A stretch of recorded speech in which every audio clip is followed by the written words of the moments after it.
I'm a lifetime PC user, but in this video, I'm going to be reviewing the Apple M4 MacBook Air that I bought with my own money and tell you whether it's good enough for video editing. Here's my story. Way back in 1996, my dad bought the family a 300 megahertz compact Presario desktop computer, and ever since then, I've been a Windows guy. Windows 95, ME, XP, Vista 7, heck, even Windows 8 and now 10 and 11. I have always either built my own desktops or used heavily customized PC laptops because up until the year 2020, from a hardware perspective, PCs were superior. That all changed, though, in 2020 when Apple released their M series of chips. And after about 5 years of development, it's become incredibly hard to ignore all of the capabilities and superiority that Apple has built up, especially in their laptops.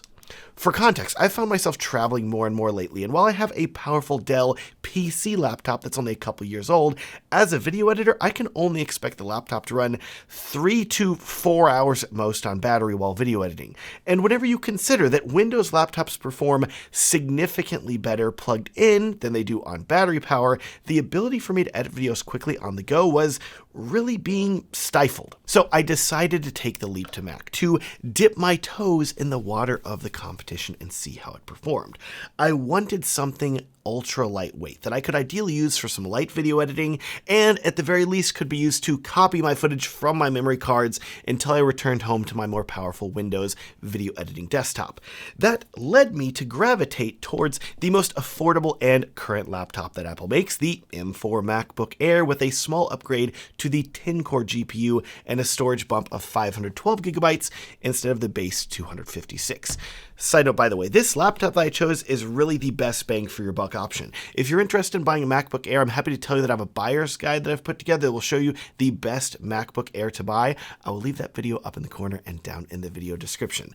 Anyways, when I first bought this laptop, it was the day before I was traveling internationally, so I went to get one at Best Buy, told them I wanted a silver or sky blue color, and when I got home, I discovered they had accidentally sold me a black one, which wasn't entirely their fault. The box doesn't say the color anywhere on it, and when I was looking at it in the store, the laptop did look blue on the box, but then when I unboxed it, it was definitely black. I feel like Apple goes really minimal with their packaging, and in this case, it's arguably too minimal because whenever I went back the next day to return the laptop, just a few hours before I was leaving for the airport at this point, even the guy working the returns thought it was the sky blue model until I opened it up and we were both like, yep, that's definitely a black laptop. Okay. Thankfully, there was an Apple store 15 minutes away from the airport, so I drove over there, bought the laptop, unboxed it, threw it into my suitcase, and didn't even turn it on until I was waiting at the gate for my flight.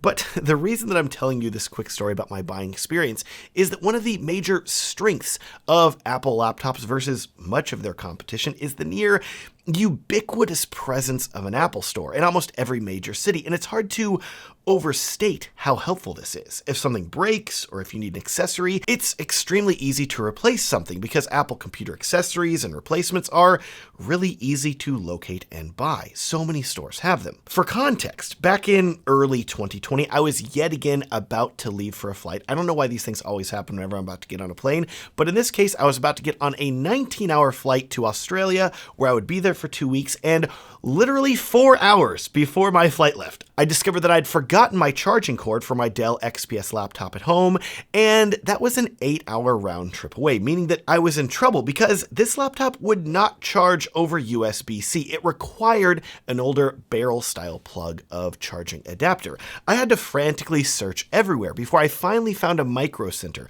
45 minutes away that had a universal charger that was made for a variety of laptops that would work for mine. And while this part of the story had a happy ending in that I was able to find a charger for my laptop, there were two big cons. First, and most obviously, I had to make a long drive to even find a third-party adapter when I guarantee you there were multiple Apple stores dramatically closer that had exactly what I needed. And in addition, this third-party battery charger came back to bite me because it ended up making my laptop battery swell in the 2 weeks that I used it in Australia, leading to me needing to get the entire battery and chassis replaced on the laptop, which was thankfully still under warranty from Dell, so it didn't cost me anything. So, in short, from a buying and support perspective, Apple is offering a far superior experience compared to what many Windows PC manufacturers offer, especially when it comes to laptops. With a PC desktop, I'm used to troubleshooting and repairing things myself, but when it comes to a laptop, aside from a few manufacturers, repairs are not nearly as DIY friendly. So I really appreciate knowing that I could quickly go into an Apple store if I needed a repair or replacement, or say, forgot my charger. Buying process out of the way, let's get into the actual laptop itself. Build quality is unsurprisingly exceptional. Apple has really perfected the aluminum unibody chassis design. It's incredibly sturdy, and it's only 2.7 pounds, making this the second lightest laptop that I have ever owned. Second lightest, Matt? Really? Yes, I owned a $200 netbook in 2007 that had a 7-inch screen and a keyboard and touchpad designed for a small child. I never edited videos on it, but I did dual boot Windows 7 and Ubuntu and use it for web design. And let me tell you, a sub 720p resolution screen is always going to be a bad experience anytime you decide to do anything on it. With all those faults, though, that netbook did only weigh 2.2 pounds, but Apple wins in literally every other category against it. Open up this MacBook Air, and you're going to immediately find yourself presented with what is easily the most color-accurate screen I've seen out of the box on a laptop.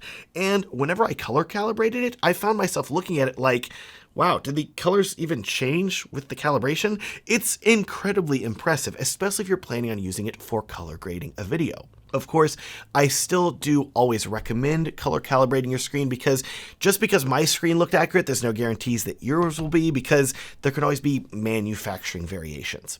Comparing this screen now to my last 3 PC laptops, on the other hand, 2 Dell XPSs and a Precision. With those laptops, I always ran into issues with color accuracy and the OLED screens that Dell was using, with the colors usually looking oversaturated and causing me to need to recolor anything that I'd edited on my laptop, again on my desktop, that I knew had a color accurate monitor. Thankfully, Dell has improved the color accuracy of their laptops, but even now, anytime I find myself editing a video on my PC laptop, I always try to send it to my desktop to double check the color accuracy before I upload it to YouTube. It's definitely a pain, and this is an issue that I've spoken to Dell directly about multiple times, and in my opinion, it still isn't perfect, which has made it harder to work with my PC laptop while traveling. With this MacBook Air, though, having color graded multiple videos with it now, I'm happy to tell you that the colors as I color grade look very accurate and correct, and I feel like this laptop fits so much better into my workflow when traveling. Speaking about traveling, let's talk about one of the most important considerations you need to think about whenever you're using a laptop while traveling, and that is battery life. With a Windows laptop, I've always trained myself to completely turn it off when I'm not using it. This has been true ever since I bought my first laptop back in 2005. I know that Windows has supported sleep and hibernations as alternatives to a complete shutdown for literally decades now, but let me tell you, I've never had a good experience putting a Windows laptop to sleep.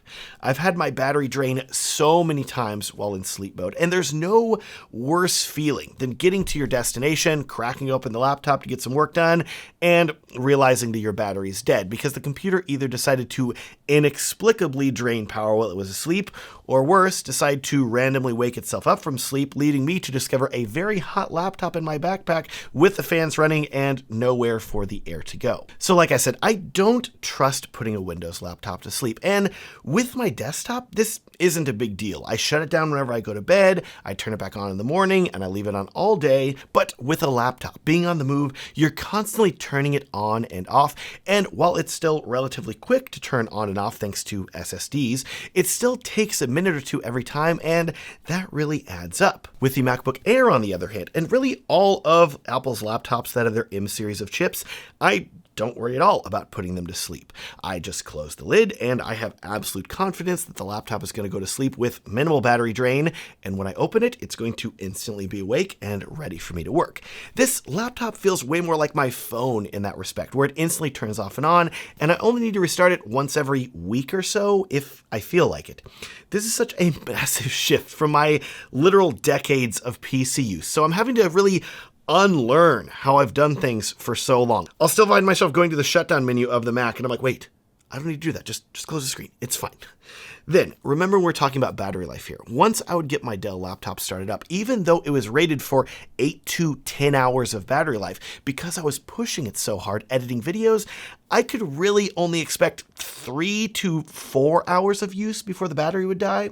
Throw in the fact that due to some limitation of Windows that has existed basically forever, even if I set the laptop battery performance to high performance mode, the Windows laptop would still perform about 25% less quickly than it would have if I had it plugged into AC power. I don't know why this is, but it's been true for every single Windows laptop that I've ever owned from every single manufacturer, basically forever. Let's bring things back to the M4 MacBook Air then, because the first thing you need to know is that unlike Windows, Mac laptops have pretty much always been able to use the maximum amount of performance even when they're on battery power, and this is true for the MacBook Air as well. I've noticed zero difference in video editing speed when it's plugged in or on battery, and don't worry, we'll talk about editing speed soon. Spoiler, it's impressive. And then, whenever you combine this zero drop in speed while on battery with a frankly mind-blowing amount of battery life, that's where things start to get really wild.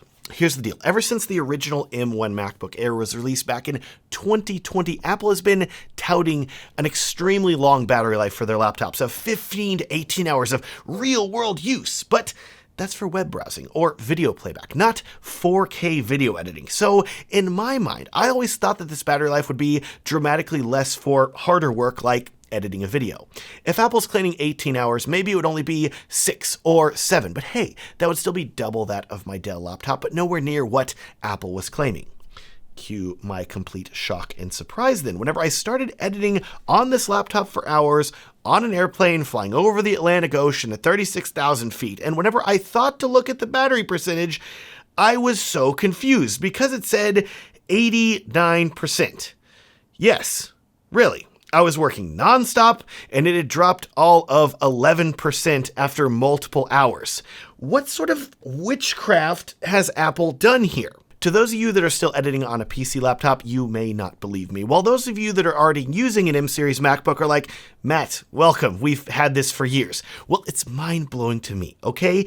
And in short, if you are someone that needs to edit on the go and you don't want to stress about battery life, just get a MacBook, because this combination of editing speed, which remember we're going to talk about very soon, along with battery life is completely changing my workflow as a video editor. So much of my time spent traveling has been waiting to edit for whenever there's a power plug nearby, or merely using my PC laptop as a way to copy footage and then waiting until I get home to my more powerful desktop to edit.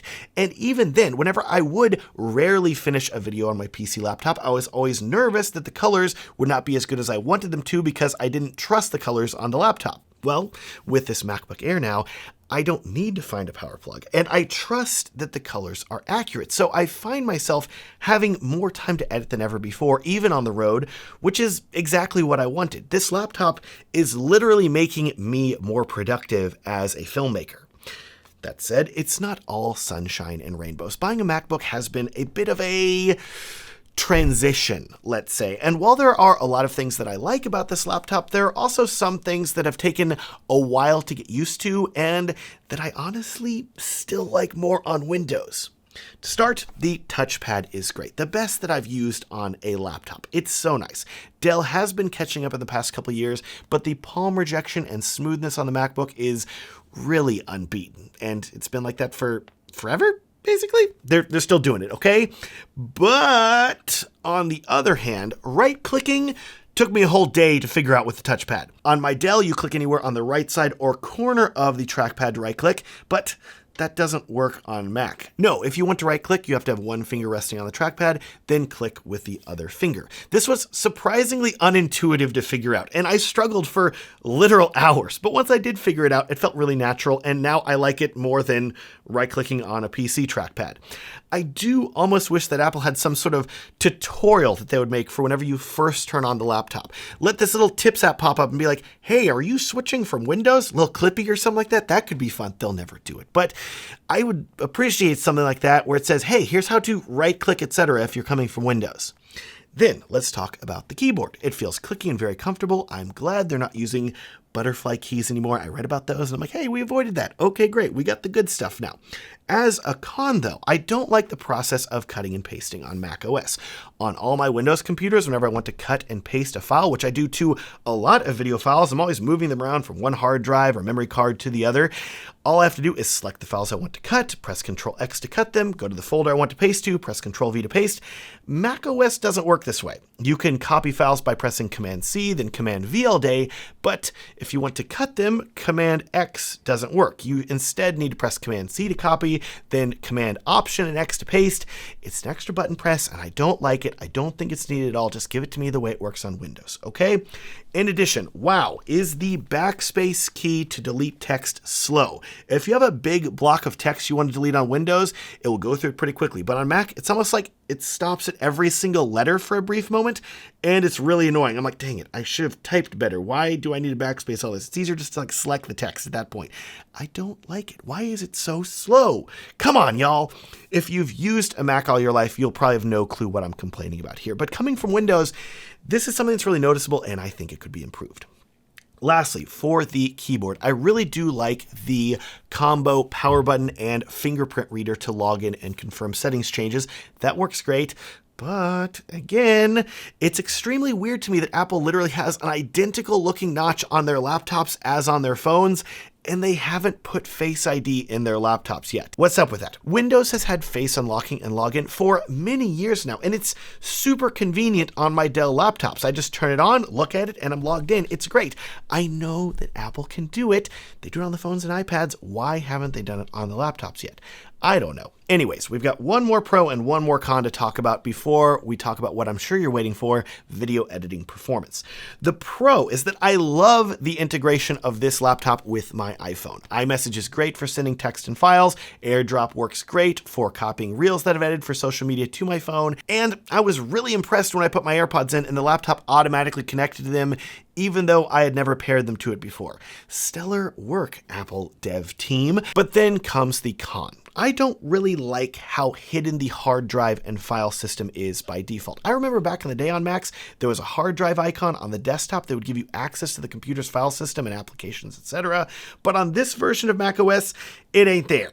Granted, the last time that I used macOS in depth was 2005? I'm really dating myself here. It was high school, okay? Heck, I open up the Finder window on this new version though, and I still don't see a hard drive. So to access the underlying folders of the system, like the applications folder, etc., I had to go open up the Finder, go to the Go menu, and as a power user, I want to be able to access these folders faster. Let me risk breaking things, okay? And while I've been able to make some things quick with shortcuts, I'm still learning and I still have some work to do to get things fully customized to my liking. With that though, it's finally time to talk about performance, okay? I know you've been waiting for it. Remember, I bought this M4 MacBook Air because I wanted something ultra lightweight that wouldn't take up much space or make my bag too heavy, that I could ideally use for some light video editing, because I had no clue how it would actually perform. In my mind, worst case scenario, I would have a tiny laptop that I could use to dump footage after filming, and best case scenario, maybe I could be patient if it was slow and do some video editing, but I knew it would be nowhere close to as smooth to edit on as my much more larger custom-built PC desktop that was dramatically more powerful, right? Right? Because of this premise, I wanted to keep the price and size as low as possible, so I opted for the M4 MacBook Air, but instead of getting the 256GB model that I knew that would fill up way too quickly with footage, I opted for the 512GB model, which also comes with a very slight GPU bump from 8 to 10 cores.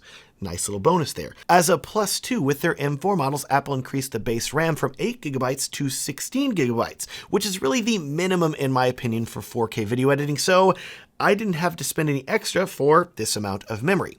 In total, this M4 MacBook Air cost me $1,297.92 out the door from Apple. And with this price in mind, I did consider upgrading to 1TB of storage, but then that would have brought the price up much closer to $1,500, and at the time of buying it, I could have then bought a base 14-inch MacBook Pro with a fan and more performance for about the same price, which would have been faster but offered less storage, plus it would have been larger. And remember, I wanted something as small as possible for travel. So with that purchase made of the MacBook Air, I opened the laptop, installed DaVinci Resolve, opened the software, and almost blew my beard clean off because this M4 MacBook Air is absurdly quick for video editing.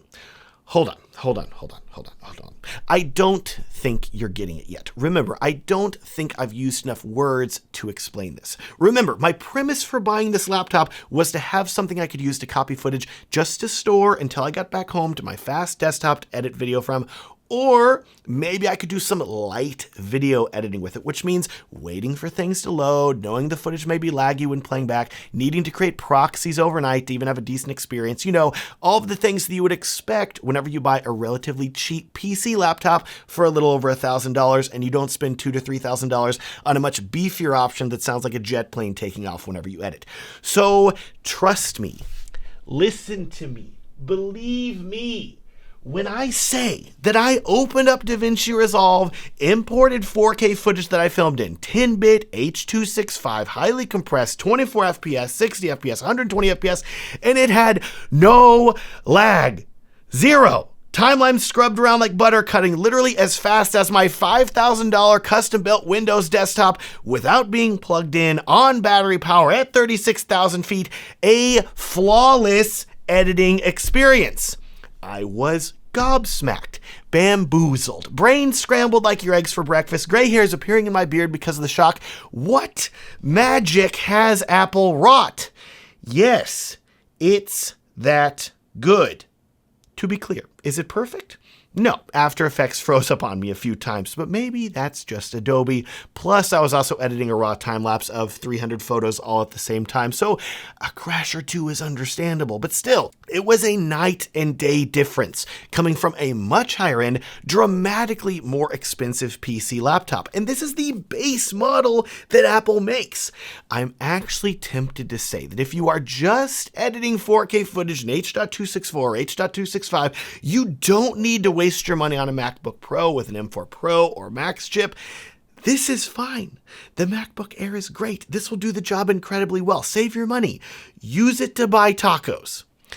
Timeline performance out of the way then. Let's talk render speed. I edited an entire vlog of my trip to Scotland, 45 plus minutes long, hundreds of clips, time lapses, drone footage, heavy color grades, all on the MacBook Air in DaVinci Resolve.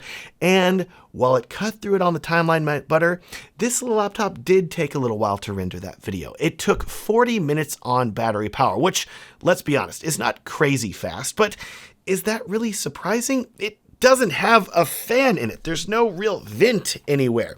And rendering a video is a very CPU and GPU intensive task that generates a ton of heat, and I'm sure this thing was throttling itself back not to melt. For context, my custom-built PC desktop that has twice the cores and literally 5 fans took 13 minutes and 54 seconds to render the same project, aka a little more than 1/3 of the time of the MacBook Air, which is what I would expect for a dramatically more powerful machine that costs 5 times that amount roughly and is always plugged in and sucking down power. So when it comes to video editing performance with the M4 MacBook Air, I would expect an absolutely stellar experience on the timeline as you scrub through and edit clips, which is where you're going to be spending 95 to 98% of the time whenever you're video editing anyways. And then whenever it comes time to render your video, I would be aware that you're going to need to give it a bit of extra time. It's not going to get uncomfortably warm while rendering or anything like that, but to prevent overheating, it is going to take a little while.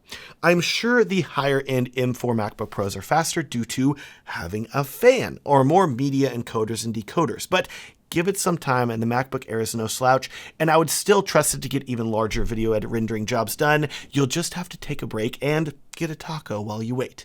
You'll have a lot of money left over to afford those. And hey, while we're talking about render times and overheating, this really does make me want to make a heating modification and put some thermal pads inside to see if that improves the render speeds. Please subscribe if you want to see that video in the future.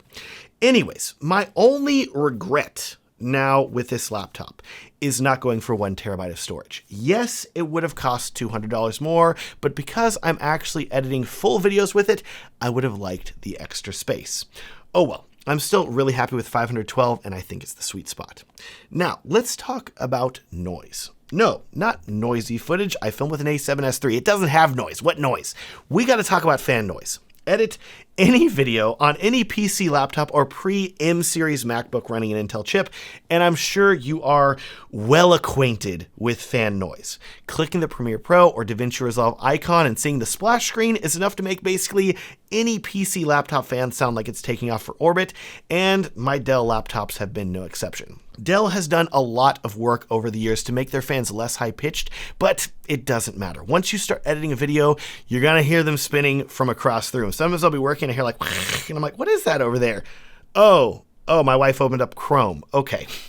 In my experience with Dell in particular, when they first release a laptop, the fans run very fast and loud. But after about a year of frequent BIOS updates, the fan are finally optimized and run less frequency. Yes, it takes a year. Alternatively then, you have the MacBook Air. Fan noise?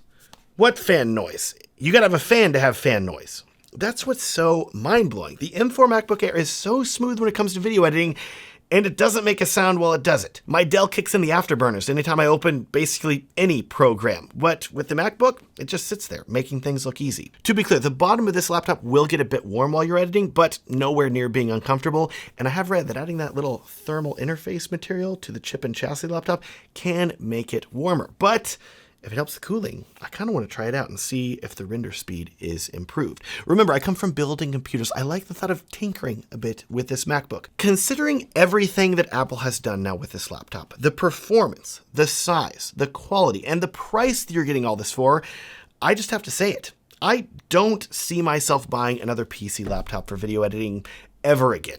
Sure, things could change in the future. Qualcomm could catch up to Apple, and Windows could fully support ARM perfectly, and editing on a Windows PC laptop could be just as impressive as this Mac. But Windows has already had 5 years to respond. Intel has had 5 years to catch up. It hasn't happened yet, and I don't know if it will ever happen, and it doesn't really matter. This M4 MacBook Air is the best cheap laptop that you can buy for video editing today, in my opinion. And if we're talking about the here and now, this is what you should buy, and I think Apple's going to be in the lead for quite a while. So am I switching? Am I a Mac user now? Lifetime PC user switches to Mac. Nah, not yet. I still like Windows, I still like PC gaming, I still like building my own computers, and I have a Windows desktop that is very powerful and fast. Why would I spend money upgrading to a Mac Studio or something like that if I didn't need to? I'm still planning on using all of these devices. But when I'm traveling, which I'm doing more and more lately, I won't be bringing along a PC laptop any longer. It's gonna be this MacBook Air going forward, at least until I decide to upgrade. Speaking of upgrade, let me tell you about this cool company that's changing the way that you can upgrade your MacBook to the latest version and make it more like upgrading your iPhone. This company is called Get Upgraded, and no, they're not sponsoring this video, but I am an affiliate of theirs, so if you sign up with them, I get a commission. The way it works is you buy a MacBook through them, they're an Apple authorized seller, and instead of paying all for everything up front, you pay monthly. Then, every 24 months, you can choose to upgrade to a new MacBook and ship them your old one. This doesn't cost any more than it would to buy the laptop outright, and every laptop you buy comes with Apple Care included. It's a great deal, and I totally would have used them when I bought this MacBook Air if I hadn't made the decision to buy it literally 24 hours before leaving on a 2-week trip, so I didn't have time to wait for shipping. You can check out Get Upgraded at my link in the video description, and while you are down there, I'll also link to my edit videos like a pro guide. There's a free guide I've put together that's going to show some of the biggest pro tips that took me years to learn as a video editor. Like I said, it's completely free and it's going to blow your mind. It's linked in the video description. Thanks so much for watching. Please like this video and subscribe if you want to see more videos about video editing and MacBooks, etc. in the future, and let me know what other videos you want to see me make about this laptop. Thanks for watching and have a great day.